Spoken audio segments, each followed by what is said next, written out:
झेप मराठी, आरसा महाराष्ट्राचा। धुळ्यातील गुलमोहर प्रकरणी अखेर तिघांवर गुन्हा दाखल। किशोर पाटील यांच्यासह अन्य दोघांना केले आरोपी। आयकर विभागही करतोय स्वतंत्रपणे चौकशी। धुळे शहरातील गुलमोहर शासकीय विश्रामगृहात सापडलेल्या करोडोच्या घबाड प्रकरणी अखेर 9 दिवसांनंतर गुन्हा दाखल करण्यात आलाय। निलंबित कक्ष अधिकारी तथा स्वीय सहाय्यक किशोर पाटील, राजू मोगरे आणि अन्य एका जणांवर गुन्हा दाखल झालाय।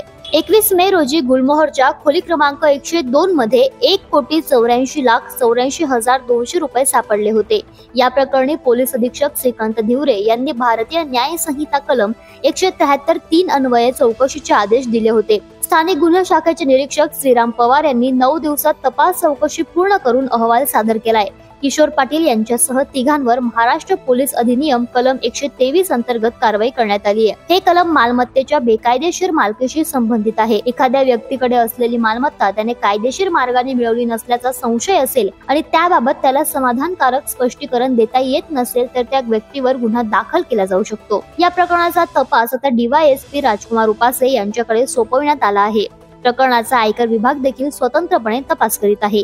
अशाच वेगळ्या आणि ताज्या बातम्यांसाठी पाहत रहा झेप मराठी, आरसा महाराष्ट्राचा।